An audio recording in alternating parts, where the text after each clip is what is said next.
Hi, third grade. It's Mrs. Pecora here. We're going to take a break from reading the Mercy Watson chapter books, and instead we're going to read this book called A Piglet Named Mercy by Katie Camilla, illustrated by Chris Van Dusen. I love this story because it tells how Mercy came to live with the Watsons. So sit back, relax, and enjoy A Piglet Named Mercy.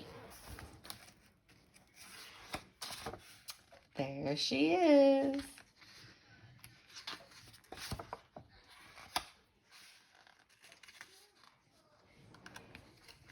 Now my pages are sticking, boys and girls. Uh-oh, let's see here. Okay, here we go.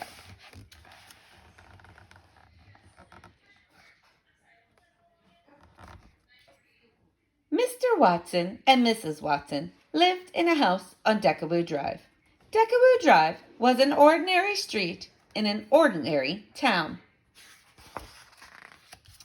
Mr. and Mrs. Watson were ordinary people who did ordinary things in ordinary ways.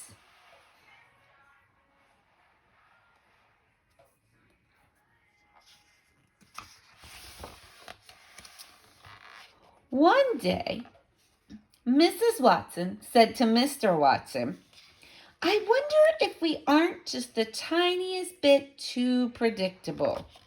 "Predictable? Us?" said Mr. Watson.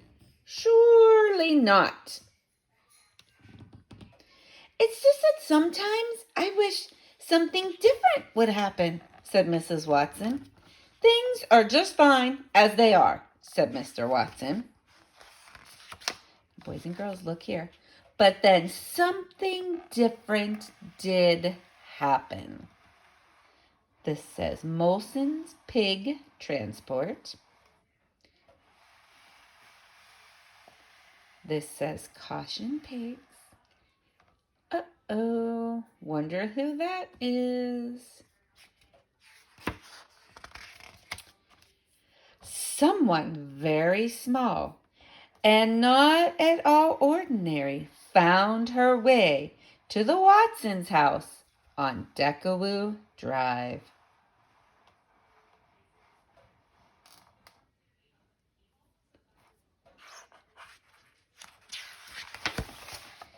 Mr. Watson made the discovery when he opened the door for the morning paper.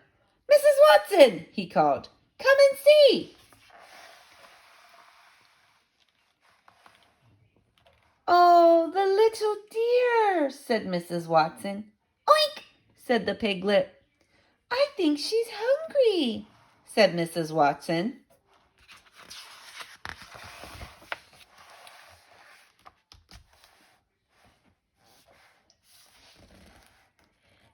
"Is that a pig?" said Eugenia Lincoln. Eugenia Lincoln lived next door, and she did not approve of surprises or pigs. "It is," said Mrs. Watson. "Can you believe our luck?" "Don't be ridiculous," said Eugenia Lincoln. "A pig is not lucky at all." "Do you think perhaps the piglet would like a bottle of warm milk?" said Baby Lincoln. Baby was Eugenia's younger sister, and she was fond of surprises and piglets. Mr. Watson scratched his head. "A bottle of milk? I don't know. This is all so unpredictable." "Leave it to me," said Baby Lincoln. "Oink," said the piglet again. Mrs. Watson picked up the piglet and took her inside. She wrapped her in a blanket. "Have you ever seen anything so darling?" she said. "Never," said Mr. Watson.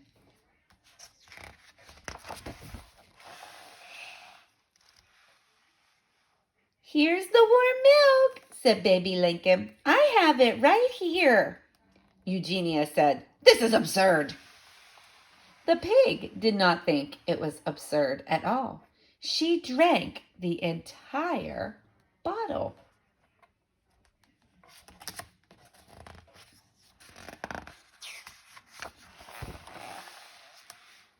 And then she burped and oinked and went looking for more.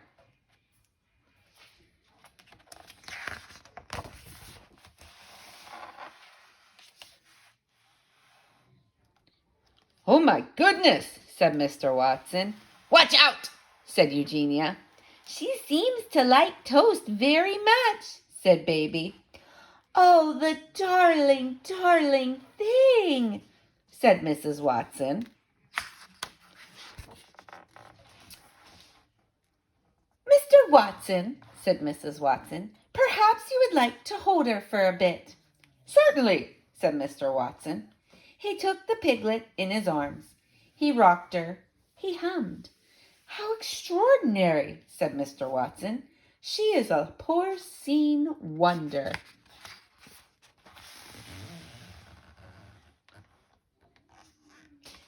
"This piglet is a wish come true," said Mrs. Watson. "What a mercy she is," said Baby. "There you go," said Mrs. Watson. "We will call her Mercy."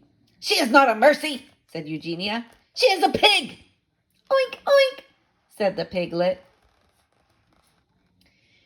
"You cannot name a pig Mercy," shouted Eugenia. But they did name her Mercy. She was entirely unpredictable. She was not at all ordinary, and she was very, very loved. The end. Boys and girls, I hope you enjoyed that story. Mrs. Pecora loves the Mercy Watson books. You know that, and I especially love this one too. So stay tuned for next week. We will begin reading the chapter books again. So I hope to see you then. Bye-bye.